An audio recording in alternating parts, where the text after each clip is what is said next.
कपूर का टुकड़ा ले लो, सारे घर में घुमाकर उसको दरवाजे के बीच मध्य में जलाकर रख दीजिए, थोड़ी सी देर जला दीजिए।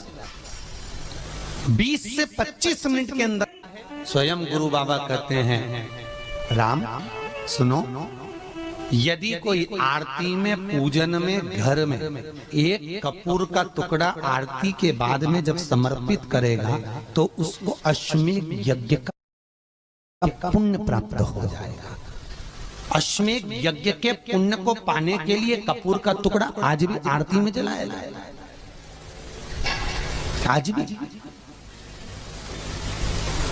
एक कपूर का टुकड़ा सुख का, इसीलिए हमारे यहाँ शास्त्र कहता है महाराज, जब आपको घर में अगर ऐसा लगने लगे कि 15 दिन से बहुत बेचैनी है, बहुत दुख तकलीफ लग रही है, कोई ना कोई बीमार पड़ रहा है, कुछ ना कुछ तकलीफें लग रही है, तो एक पीपल का पत्ता ले लो, उसके ऊपर एक कपूर का टुकड़ा ले लो, सारे घर में घुमाकर उसको दरवाजे के बीच मध्य में जलाकर रख दीजिए, थोड़ी सी देर जला दीजिए। 20 से 25 मिनट के अंदर मकान में एनर्जी वापस आ जाएगी, उस भवन में एनर्जी वापस प्राप्त हो जाएगी। अमावस्या के दिन आपको लगता है कि हमारे पूर्वजों का उद्धार नहीं हुआ, हमारे पूर्वजों का कल्याण नहीं हुआ, कहीं अधोगति में कोई चला गया है, उसका बस एक बार, रोज नहीं जरूरत है, प्रतिदिन जरूरत ही नहीं, महीने में एक बार अगर अमावस्या के दिन भी आपने चंदन के थोड़ा सा चंदन अगर मेरे देवाधिदेव महादेव को 7 स्थान पर समर्पित किया है। अशोक यहाँ पर वर्णन कर रही है, मैना धन्य और कला की कथा कर रही है। तीनों ने सनकादि ऋषियों से मांगा। चंदन भगवान को अति प्रिय होता है और चंदन ही एक ऐसा होता है जो पितरों को भी प्रिय होता है, जिसका स्पर्श मात्र लगने से पूर्वजों का कल्याण हो जाता है, वो चंदन है। 7 स्थान शिवलिंग के बताए हैं, जहां पर भूल से भी अगर कोई चंदन की उंगलियां लगा देता है, 7 स्थान ऐसे हैं जहां चंदन की मात्र उंगलियां लगा देने से ही शिव पितृलोक के पितरों को मुक्ति प्रदान करके वैकुंठ लोक का निवास दे देते हैं। 7 स्थान।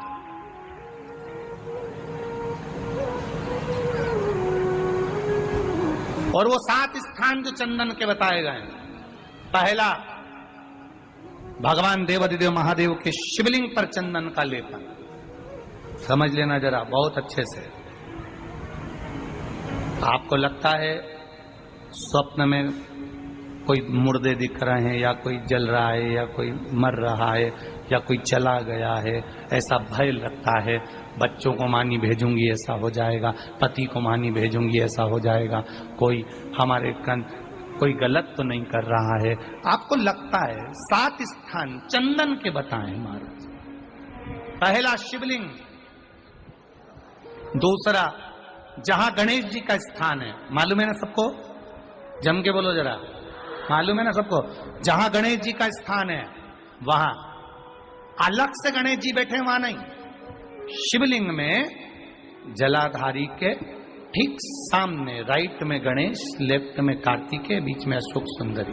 तो पहला चंदन बाबा के शिवलिंग पर, दूसरा गणेश जी पर चंदन की उंगली, तीसरा षडानंद कार्तिकेय पर चंदन की उंगली, चौथा अशोक सुंदरी पर चंदन की उंगली, पांचवा जलाधारी पर चंदन की उंगली, छठा जो शिवलिंग का जल बह रहा है इसके ठीक विपरीत की ओर चंदन की उंगली, और 7वां चंदन नंदी के मस्तक के ऊपर जो 2 सींग लगे रहते हैं उस पर चंदन की उंगली। ये कब लगाई जाती है?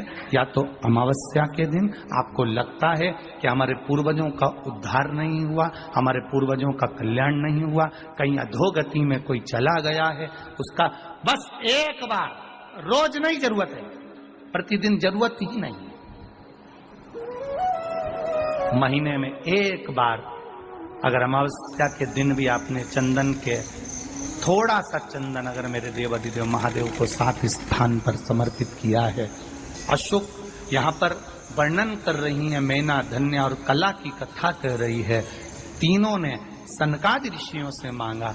चंदन भगवान को अति प्रिय होता है और चंदन ही एक ऐसा होता है जो पितरों को भी प्रिय होता है, जिसका स्पर्श मात्र लगने से पूर्वजों का कल्याण हो जाता है, वो चंदन का स्पर्श। आपके घर में पितृदोष है, आपको ऐसा महसूस होता है, आपको लगता है,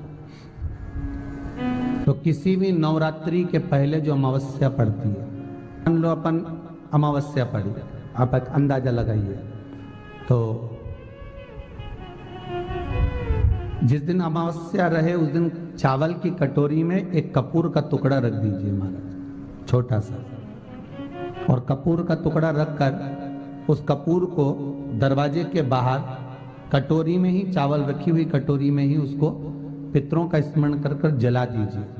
और जलाने के बाद उस चावल को कहीं भी किसी भी वृक्ष की छांव में पक्षियों के लिए डाल दीजिए। शिव महापुराण की कथा कहती है, अगर मान लो पितृ आपको कष्ट दे रहे हैं, पितृ आपको तकलीफ दे रहे हैं, कोई काम नहीं होने दे रहे हैं, या कहीं आपको ऐसा लगता है कि पितरों का दोष है, तो वो पितृदोष देवी, अब ये जो आप करेंगे ये कब कर रहे हैं? अमावस्या के दिन आप उसको रख रहे हैं, अमावस्या के दिन उसको रखकर रात भर आपने रखा कपूर के साथ में, सुबह एकम पड़ गई, नवरात्रि लग गई, उसी दिन उसको जलाकर आपने पटक दिया, अर्थात उससे देवी और पितृ इन दोनों का आशीर्वाद जो प्राप्त होता है, तो घर में से पितृदोष समाप्त होकर लक्ष्मी की वृद्धि प्रारंभ हो जाती है, कार्य में सिद्धता आ जाती है।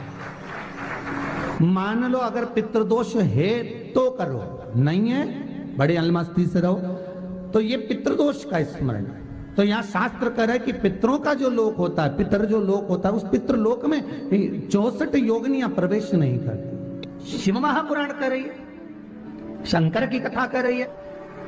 एक छोटा सा उपाय अवश्य करिएगा। मान लो आपको लग रहा है कि आपके घर में पितृदोष है, आपको ऐसा महसूस होता है, अमावस्या पड़ती है, चावल की कटोरी में एक कपूर का टुकड़ा रख दीजिए महाराज, छोटा सा, और कपूर का टुकड़ा रखकर उस कपूर को दरवाजे के बाहर कटोरी में ही, चावल रखी हुई कटोरी में ही उसको पितरों का स्मरण कर कर जला दीजिए।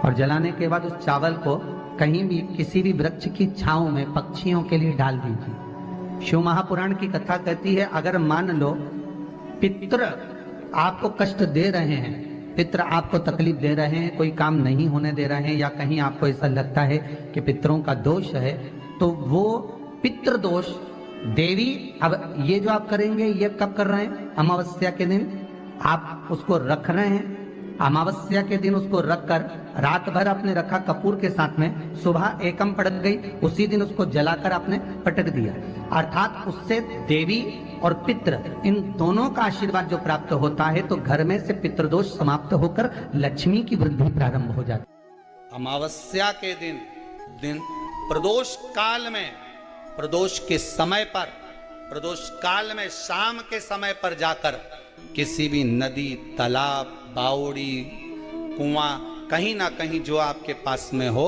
वहां पर एक घी का दिया, बत्ती का मुंह दक्षिण की ओर कर कर अवश्य जला कर जाना, सारे पितृ दोष समाप्त हो जाएगा। अगर नदी, तालाब, बावड़ी, कुआं नहीं है तो पीपल का वृक्ष हो या बेलपत्री का वृक्ष हो या बट का वृक्ष हो, उसके नीचे लगा दो प्रदोष काल में, पर अमावस्या के दिन लगाएं जरूर। क्यों? क्योंकि अमावस्या 16 दिन तक पितृ मृत्यु लोक में आने के बाद में भोजन ग्रहण करते हैं। अमावस्या के दिन पितृ शाम के समय प्रदोष काल में शंकर भगवान का नाम जाप कर कर नदी, तालाब, बावड़ी पर पानी पीने जाते हैं, वहां से जल का आचमन कर कर पितृ अपने लोक को चले जाते हैं प्रदोष काल के समय पर। इसलिए प्रदोष काल में जलाशय के पास में बावड़ी, कुआं, नदी, तालाब के किनारे पर दिया लगाया जाता है, दक्षिण की ओर मुख कर कर बत्ती का, तो पितृ आशीर्वाद देते हुए जाते हैं कि फलो फूलो, आगे बढ़ो, उन्नति करो, तरक्की करो। ये पितरों का आशीर्वाद रहता है, पितरों का वर रहता है। आप देंगे, कुछ करा ना करा, फिर अमावस्या के दिन उस दिन दिया दक्षिण की ओर बाती का मुख कर कर। 7 स्थान ऐसे हैं जहां चंदन की मात्र उंगलियां लगा देने से ही शिव पितृलोक के पितरों को मुक्ति प्रदान करके बैकुंठ लोक का निवास देंगे। 7 स्थान, और वो 7 स्थान जो चंदन के बताए गए। पहला, भगवान देवाधिदेव महादेव के शिवलिंग पर चंदन का लेपन। समझ लेना जरा बहुत अच्छे से। आपको लगता है स्वप्न में कोई मुर्दे दिख रहे हैं, या कोई जल रहा है, या कोई मर रहा है, या कोई चला गया है, ऐसा भय लगता है। बच्चों को मानी भेजूंगी, ऐसा हो जाएगा। जिनके यहाँ पितृदोष होता है, काल सर्प दोष होता है, वास्तु दोष होता है, उनको ज्यादा कुछ नहीं करना होना। महाराज एक बेल का फल लीजिए, उसके अंदर का जो गुर्दा होता है, अंदर का जो भाग होता है, उसको निकाल लीजिए और उस बेल के फल में आटा सेक कर उसमें शक्कर मिलाकर उसको उसके अंदर भर लीजिए।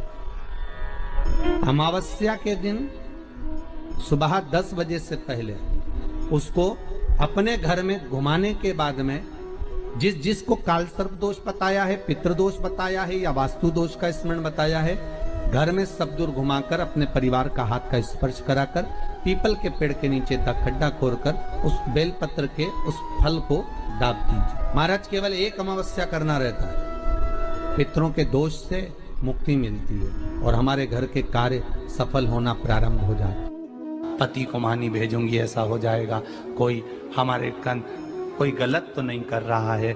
आपको लगता है 7 स्थान चंदन के बताएं। बाबा के शिवलिंग पर, दूसरा गणेश जी पर चंदन की उंगली, तीसरा षडानंद कार्तिकेय पर चंदन की उंगली, चौथा अशोक सुंदरी पर चंदन की उंगली, 5वां जलाधारी पर चंदन की उंगली, छठा जो शिवलिंग का जल बह रहा है इसके ठीक विपरीत की ओर चंदन की उंगली, और 7वां चंदन नंदी के मस्तक के ऊपर जो 2 सींग लगे रहते हैं उस पर चंदन की उंगली। ये कब लगाई जाती है? या तो अमावस्या के दिन। आपको लगता है कि हमारे पूर्वजों का उद्धार नहीं हुआ, हमारे पूर्वजों का कल्याण नहीं हुआ, कहीं अधोगति में कोई चला गया है, उसका बस एक बार, रोज नहीं जरूरत है, 4 दिन दुकान अच्छी चले, बाकी के समय देखना पड़े, समझ लेना पितृदोष। घर में बच्चे चिड़चिड़े हो जाए, गलत संगति में डूब जाए, समझ लो चिड़चिड़ हो रहे हैं, पितृदोष। घर के बच्चे माता पिता का आदर न करें, सम्मान न करें, तेज आवाज में बात करें, समझ लो पितृदोष। पितृदोष मालूम पड़े। और इतने से भी अगर आप नहीं समझ सकते, परिवार का कोई एक व्यक्ति जब जब भोजन करने बैठे तब तब उसकी थाली में बाल आए, भले वो होटल में खाए तो भी बाल आ जाए, वो कहीं खाना खा रहा है तो बाल आ जाए। 8-15 दिन में, 4 दिन में, 3 दिन में, 2 दिन में, 6 दिन में आपकी थाली के भोजन में अगर बाल निकल रहा है, केश निकल रहा है, समझ लेना कि पितृ आपसे कुछ मांग रहे हैं, पितृ आपसे कुछ चाहते हैं। महाराज एक बेल का फल लीजिए। क्या लेना है? बेल का फल, बेलपत्री का जो फल होता है उसको ले लो, उसके अंदर का जो गुर्दा होता है, अंदर का जो भाग होता है, उसको निकाल लीजिए और उस बेल के फल में आटा सेक कर उसमें शक्कर मिलाकर उसको के अंदर भर लीजिए। अमावस्या के दिन सुबह 10 बजे से पहले उस बेल फल में जिसमें तुमने पंजेरी भरी है, आटा सेक कर भरा है शक्कर के साथ में, उसको अपने घर में घुमाने के बाद में जिसको काल सर्प दोष बताया है, पितृदोष बताया है, या वास्तु दोष का स्मरण बताया है, घर में सब दूर घुमाकर अपने परिवार का हाथ का स्पर्श कराकर पीपल के पेड़ के नीचे तक खड्डा खोदकर उस बेल पत्र के उस फल को दाब दीजिए। महाराज केवल एक अमावस्या करना रहता है, पितरों के दोष से मुक्ति मिलती है और हमारे घर के कार्य सफल होना प्रारंभ हो जाते हैं। कार्य की सफलता होती है, कार्य में सफलता प्राप्त होने लगती है। हम तो कई बार कहते हैं महाराज जी, अगर ऐसा लगे किसी औषधि को आप ले रहे हैं, मालूम पड़े कि औषधि आपको लग नहीं रही है, शिव महापुराण की कथा करेंगे, मान लो औषधि आपको नहीं लग रही, आपने औषधि बहुत दिनों से ले रहे हो, कोई दवाई, मान लो आप किसी भी दवाई को ग्रहण कर रहे हैं और वो औषधि लगी नहीं रही है, वो शरीर को लगी नहीं पा रही और आप ठीक ही नहीं हो पा रहे, 15 दिन हो गए, 8 दिन हो गए, बताओ, उतना की उतना ही फेटना है, उतना ही उतना अपना भरा हुआ, वही की वही लीवर, वही की वही किडनी, वही की वही स्मरण, सभी कुछ वही वही है, उतने की उतना ही। बीपी भी ऊंचा नीचा चल रहा है पर लेवल में नहीं आ रहा, शुगर भी लेवल में नहीं आ रही, तो प्रयास करा करो महाराज, बेलपत्री के फल का जो गुर्दा है, अंदर का जो भाग है फल का, उसको पानी में गला लीजिए और प्रदोष कम से कम प्रदोष नहीं हो और बीमारी जरा दवाई लगी नहीं रही हो तो बिना प्रदोष के भी कर सकते हो।